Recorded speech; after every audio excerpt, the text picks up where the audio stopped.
Ça marche pas par la suite. Alors ici, c'est une première classe qui s'appelle user. L'intérêt immédiat, c'est savoir traduire cette classe. Elle s'appelle user, elle a un ensemble d'attributs qui représentent sa structure. Alors ici, je vais mettre private string login pour dire qu'il y a un login pour cet utilisateur. Private string password, private string nom, private string prénom. Ça, j'ai fait la traduction telle qu'elle est de ce diagramme-là. Il y en a deux méthodes. Il y en a la méthode s'authentifier qui reçoit deux paramètres de type string. Ici, le login et le mot de passe, et qui retourne une booléenne, est-ce que je suis connecté ou pas. Et afficher les informations, c'est-à-dire, une fois connecté, je dois être capable d'afficher le nom et le prénom.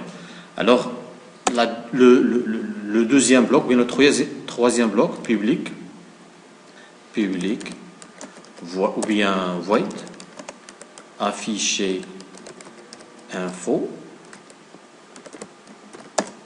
Une fois connecté, je suis capable d'afficher le nom. Et de la même manière, j'affiche le prénom.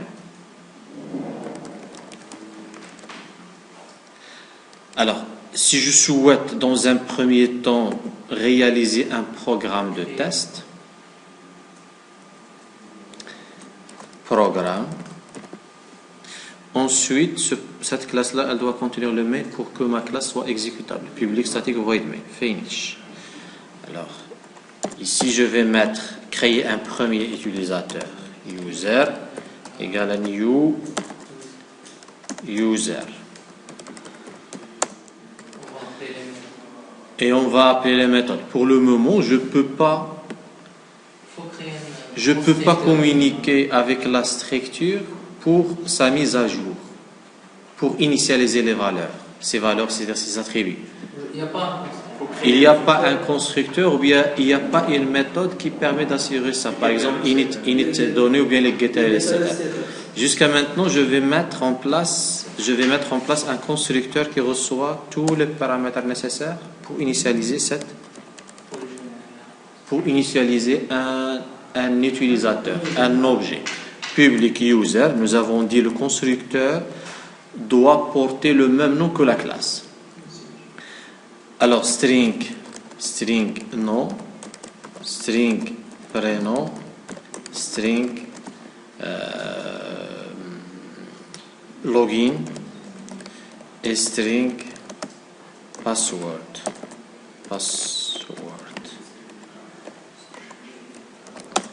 Alors là, je vais mettre this.nom égale à nom, this.prénom égale à prénom, this.login égale login, this.login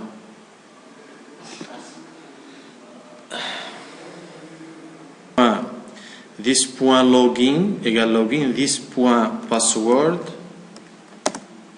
égale à password. Maintenant, ce constructeur-là, il va me permettre de créer un utilisateur. C'est-à-dire, il va permettre à un utilisateur de cette classe de créer un user. Tout à l'heure, il n'y avait pas d'erreur concernant cette déclaration-là. Maintenant, il y a une erreur. Pourquoi? Parce que le constructeur, par défaut, il n'est plus explicite. Il n'est plus implicite.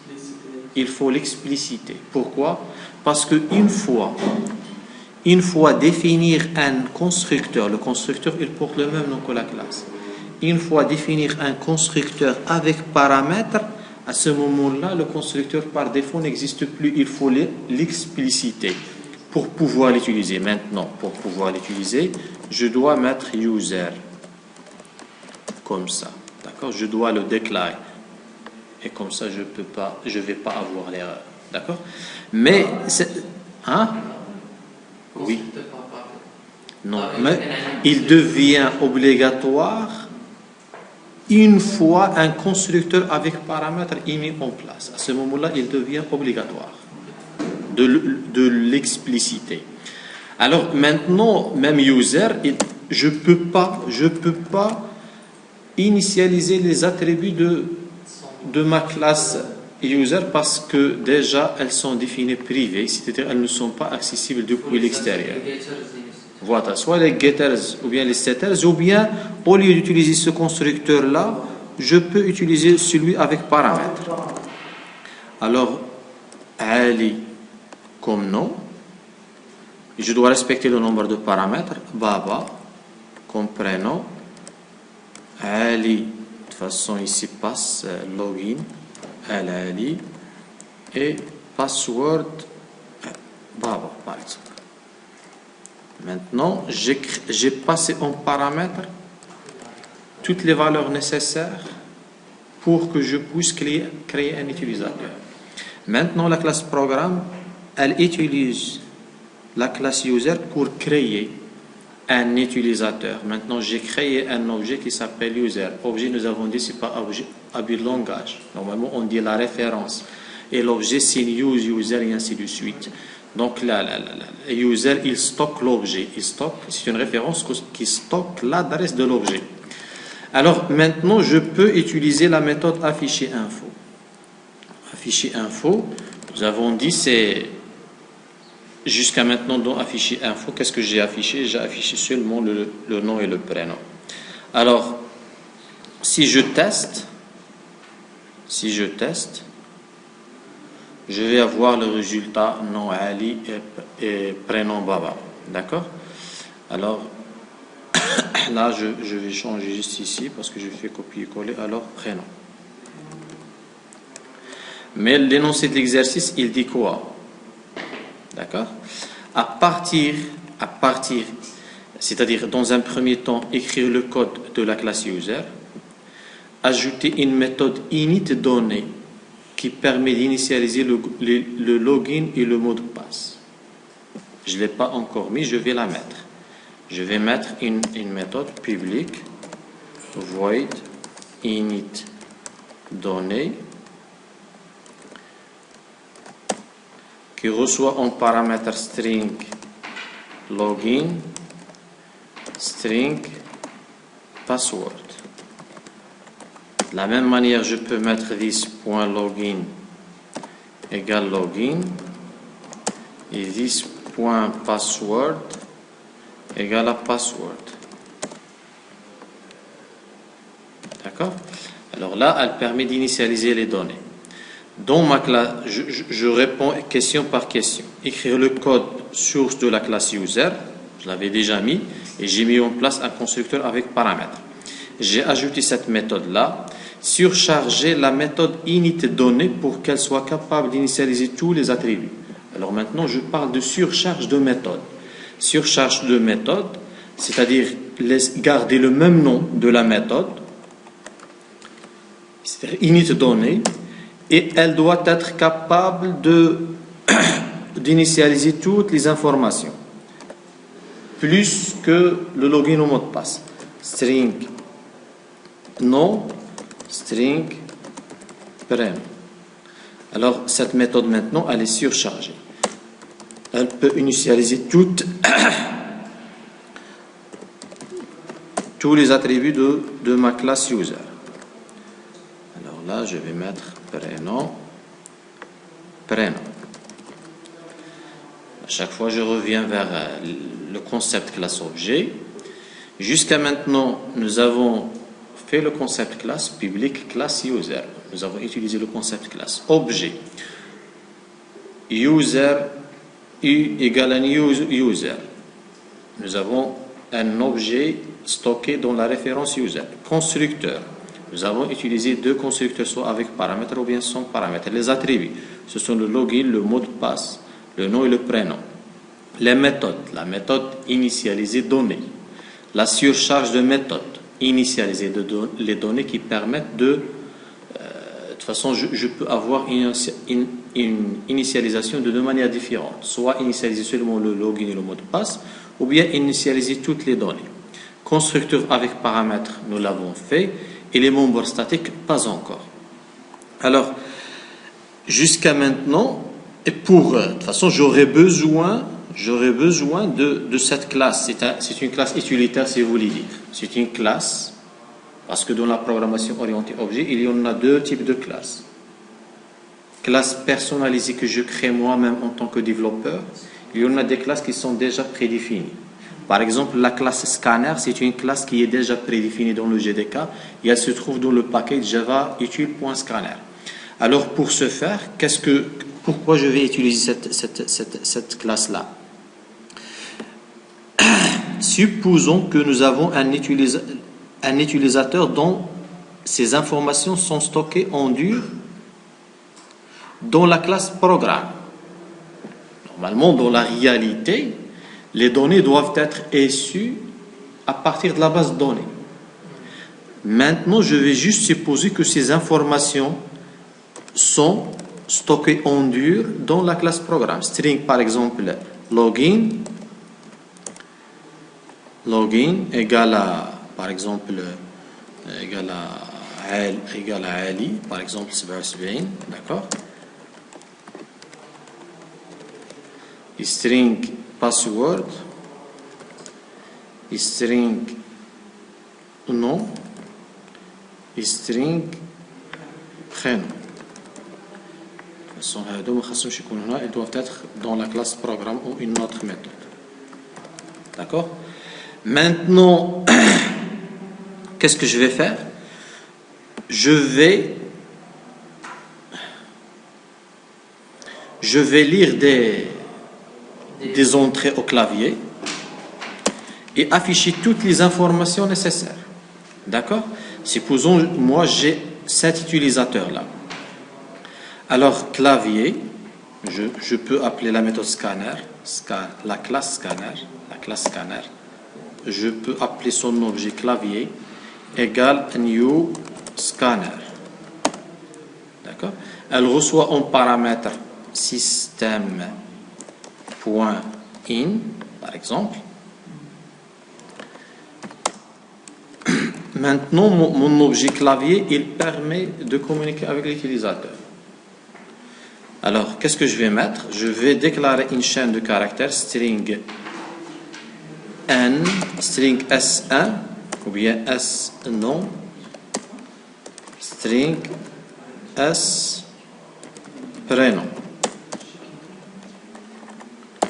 Je vais mettre ici maintenant sous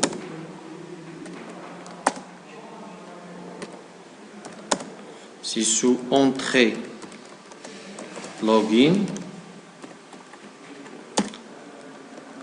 et par la suite entrée mot de passe.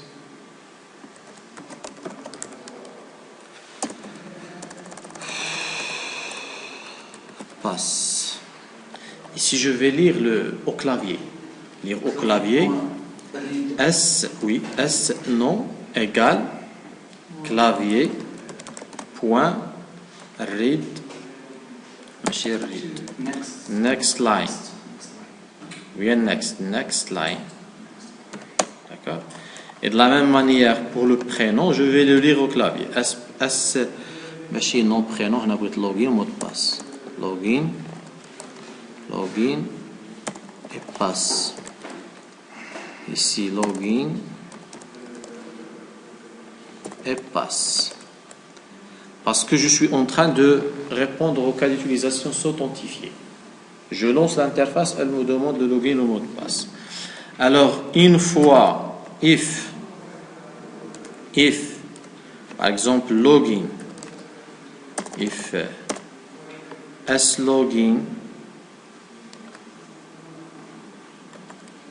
slogin égale quoi? De toute façon, le problème que les informations sont stockées en dur.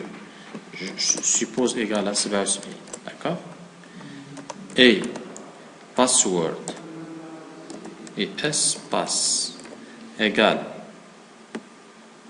Supposons que j'ai déjà récupéré ces informations à partir de la base de données. Ali, de toute façon, Ali, ici c'est barre. D'accord. Et passe égale. Égal, oui. Égal. Allez, à ce moment-là, c'est le login et le mot de passe sont corrects. Qu'est-ce que je vais faire? Je vais créer un utilisateur.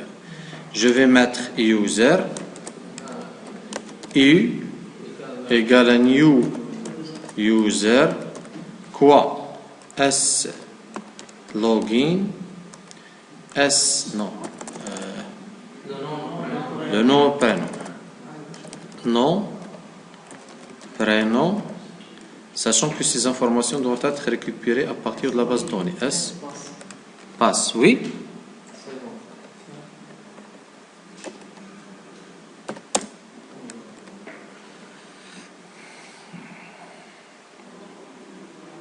User, علاش user ها هو.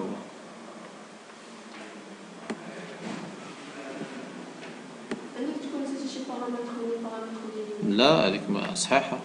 عنده غير ثلاثة. وي. لا وقيلا خاصك تصدق لا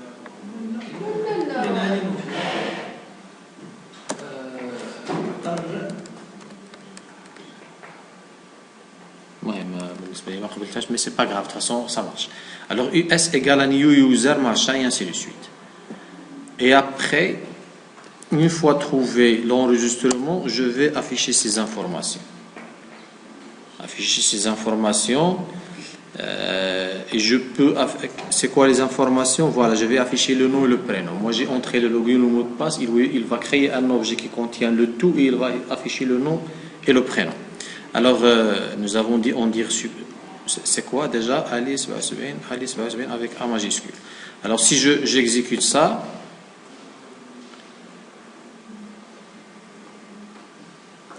Alors, Ali 77 Ali 77 il n'a pas affiché, donc il y a quelque chose qui ne va pas. D'accord? Alors, je reviens. Dans mon programme, if s login et s passe égale à Ali 77 voilà, US. Parce que j'ai créé un objet US. Alors, run as Ali 77 toujours il a affiché. Hein? Ali 77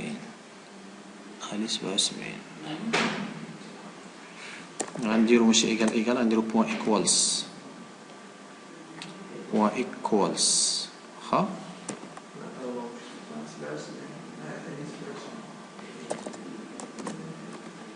حيت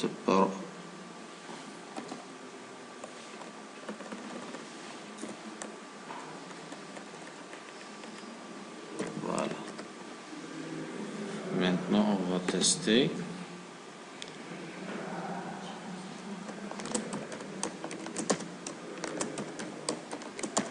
Voilà.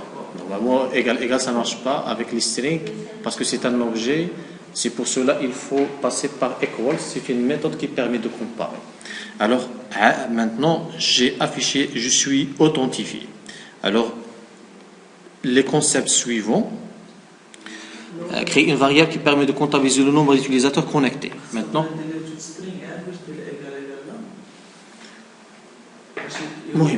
Peu importe. Il se peut qu'il y ait un autre mécanisme. Pour moi, de toute façon, j'ai testé avec Equals, ça marche, c'est bon. D'accord? Alors ici, la dernière question, c'est introduire le concept des variables statiques. Par exemple, créer une variable qui permet de comptabiliser le nombre d'utilisateurs connectés. Le nombre d'utilisateurs connectés, il est indépendant des objets. Il est dépendant de la classe. Donc c'est la classe qui doit être capable de stocker ce compteur. C'est-à-dire c'est une mémoire partagée entre tous les objets. Si c'est une mémoire partagée, alors c'est une zone qui doit être déclarée statique. D'accord?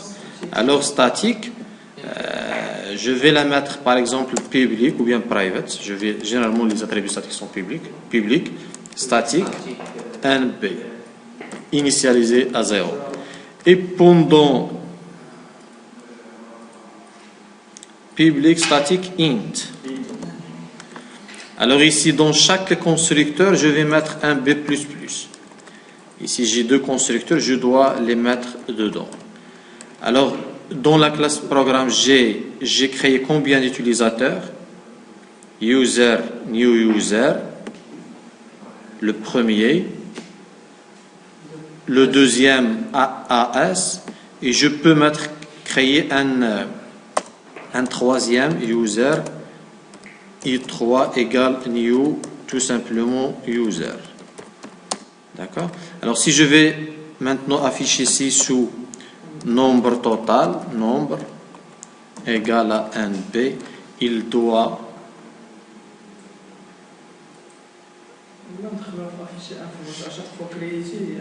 oui, non, oui. Sinon, cet attribut-là, il est accessible à travers le nom de la classe.